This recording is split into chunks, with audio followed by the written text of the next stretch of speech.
adalah gembalaku, takkan kekurangan aku. Ia membaringkan aku di padang berumput hijau. Saudara-saudari yang terkasih di dalam Kristus, selamat pagi. Salam jumpa lagi dalam Sabda Siap Saji, Senin 11 Maret 2024, hari biasa pekan keempat masa Prapaskah. Marilah kita berdoa dalam nama Bapa dan Putera dan Roh Kudus. Amin. Allah Bapa yang Maha Pengasih, kami bersyukur atas keselamatan yang Kau anugerahkan kepada kami. Mampukanlah kami untuk mempercayakan diri kami kepada kehendak-Mu dengan pengantaraan Tuhan kami Yesus Kristus, Putra-Mu yang hidup dan berkuasa bersama Dikau dalam persatuan Roh Kudus, Allah sepanjang segala masa. Amin. Tuhan bersamamu Dan bersama rohmu. Inilah Injil Yesus Kristus menurut Yohanes. Dimuliakanlah Tuhan. Yohanes 4 ayat 43 sampai dengan 54. Sekali peristiwa Yesus berangkat dari Samaria dan pergi ke Galilea, sebab ia sendiri telah bersaksi bahwa seorang nabi tidak dihormati di negerinya sendiri. Setelah Yesus tiba di Galilea, orang-orang Galilea pun menyambut dia karena mereka telah melihat segala sesuatu yang dikerjakan Yesus di Yerusalem pada pesta itu, sebab mereka sendiri pun turut ke pesta itu. Maka Yesus kembali lagi ke Kana di Galilea, di mana ia membuat air menjadi anggur. Dan di Kapernaum ada seorang pegawai istana yang anaknya sedang sakit. Ketika pegawai itu mendengar bahwa Yesus telah datang dari Yudea ke Galilea, pergilah ia kepadanya lalu meminta supaya Yesus datang dan menyembuhkan anaknya, sebab anaknya itu hampir mati. Maka kata Yesus kepadanya, "Jika kamu tidak melihat tanda dan mujizat, kamu tidak percaya." Pegawai istana itu berkata kepadanya, "Tuhan, datanglah sebelum anakku mati." Kata Yesus kepadanya, "Pergilah, anakmu hidup." Orang itu percaya akan perkataannya, dikatakan Yesus kepadanya, lalu pergi. Ketika ia masih di tengah jalan, hamba-hambanya telah datang kepadanya dengan kabar bahwa anaknya hidup. Ia bertanya kepada mereka, "Pukul berapa anak itu mulai sembuh?" Jawab mereka, "Kemarin siang pukul 1 demamnya hilang." Maka teringatlah ayah itu bahwa pada saat itulah Yesus berkata kepadanya, "Anakmu hidup." Lalu ia pun percaya, ia dan seluruh keluarganya. Dan itulah tanda kedua yang dibuat Yesus ketika ia pulang dari Yudea ke Galilea. Demikianlah sabda Tuhan. Terpujilah Kristus. Terima kasih Romo. Selamat pagi Romo. Selamat pagi. Baik. Di hari Senin pekan Prapaskah keempat nih Romo, kira-kira apa sih yang Yesus ingin sampaikan kepada kita Romo sebagai umat beriman pada hari ini? Saudaraku terkasih, selamat pagi. Selamat pagi Romo. Hari ini adalah hari Nyepi. Oh iya, Nyepi di Bali ya. Di Bali. Ya. Di mana umat Bali, khususnya para pedanda, tidak jalan-jalan, tidak masang api, dan sebagainya. Maka hari ini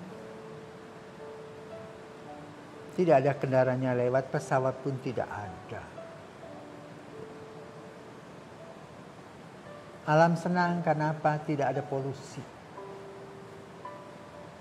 Selama ini alam sakit kenapa? Polusi yang luar biasa. Nah, hari ini kita mendengarkan tentang bagaimana Yesus diuraikan di dalam Injil tadi. Pertama, di tempatnya sendiri Yesus tidak diterima kan? Ya. Dia tidak repot. Jadi mentalitas Yesus itu, dia tidak peduli dengan dirinya. Dipuji nggak soal, yang penting aku melayani. Ya, maka dia pergi lagi ke tempat yang lain untuk tetap melayani. Bahkan kemudian dia bisa mengubah air menjadi anggur untuk menutup rasa malu si pengantin. Lalu dia pergi lagi. Ternyata ada seorang pegawai istana yang anaknya sakit keras. Dan dia minta supaya disembuhkan. Yesus hanya minta apa? Percaya atau enggak? Itu saja. Pegawai istana itu percaya. Dan jam 1 dia katakan, aku percaya anaknya sembuh. Nah, dari pengalaman ini saudaraku terkasih, tidak gampang kepercayaan total seperti pegawai istana ini. Kita biasanya berhitung, ragu-ragu kepada Tuhan. Kita tidak percaya 100% kepada Tuhan. Maka doa kita tidak terkabul. Tapi pegawai istana ini total 100% percaya. Maka kita perlu belajar dari orang ini. Bagaimana dia percaya full. Orang bilang gaspol imannya. Apa sih yang menjadikan itu? Satu, dia hanya percaya kepada Tuhan karena Tuhan itu yang memberikan kehidupan kepada anaknya. Kalau anaknya masih diberikan oleh Tuhan kesempatan, sembuh. Yang penting dia sudah berusaha kepada Yesus, minta supaya ini disembuhkan. Soal sembuh atau tidak bukan urusannya dia lagi, tapi urusan Yesus. Tapi dia hanya mempercayakan. Nah, mempercayakan inilah yang tidak mudah bagi kita. Kita biasanya sudah minta kepada Yesus penyembuhan, pergi lagi ke tempat yang lain.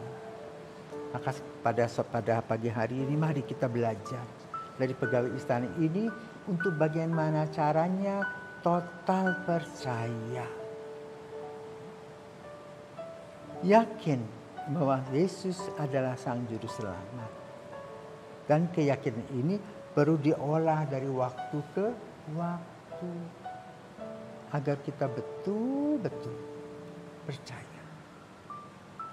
Kita belajar untuk percaya. Nah, pelajaran-pelajaran yang membuat kita percaya apa? Banyak peristiwa-peristiwa yang sudah lewat. Yang dulu mungkin mengkhawatirkan kita. Tetapi ternyata setelah kita berdoa, beres. Maka sekarang kita juga perlu duduk kembali lalu bertanya, ngobrol sama Tuhan, menyerahkan semuanya total. Dengan doa-doa yang biasa, Bapa kami, Salam Maria, kemuliaan. Tidak usah pikir yang aneh-aneh lagi, hanya satu, yaitu aku percaya. Semoga apa yang terjadi dalam kitab suci juga terjadi dalam langkah-langkah kehidupan kita sehari-hari. Tuhan memberkati.